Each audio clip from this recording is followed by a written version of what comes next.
someone were to find themselves president of the United States or head of state, do they necessarily need to arrive at the office with a big vision for a grand strategy, or could they develop one through the interaction with advisors and the resources? And then secondly, if you were advising that person, what are the few things you would tell them to do to create a grand strategy? Well, I think on the one hand, it would be desirable for them to have a compass heading, yes. I think on the other hand, that rarely happens because they come to power preoccupied with other things like how do you get power in the first place, and that's a political problem, domestic political problem, it seems to me.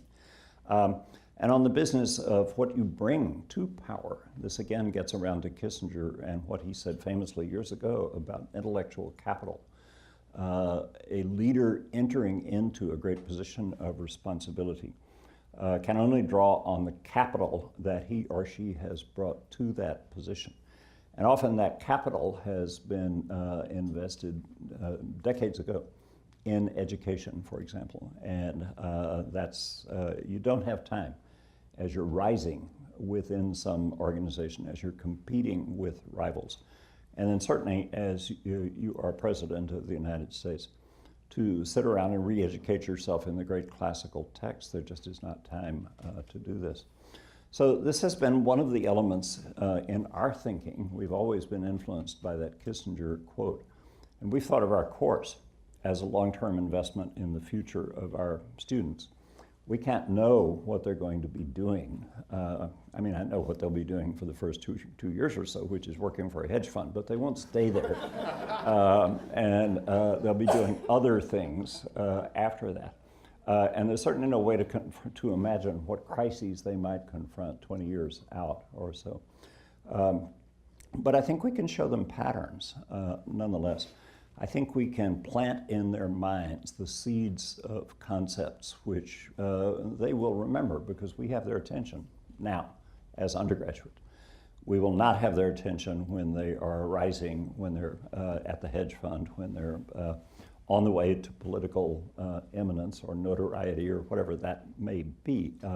So they will draw on the capital that we provide them. And I think we have to be very careful about what that capital is.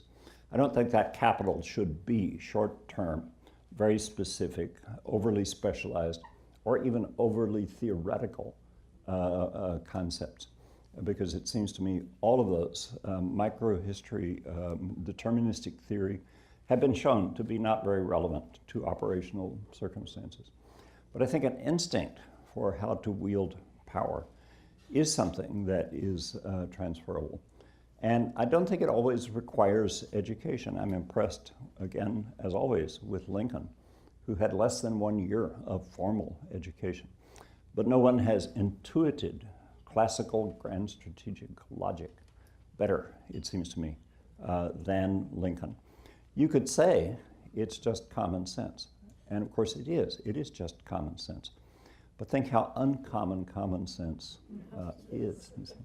The psychologist Phil Tetlock did a very revealing study, which some of you may know began about 20 years ago, checking on the accuracy of prediction of public intellectuals. And he tracked that over a very long period of time and was looking for what explains accuracy in prediction.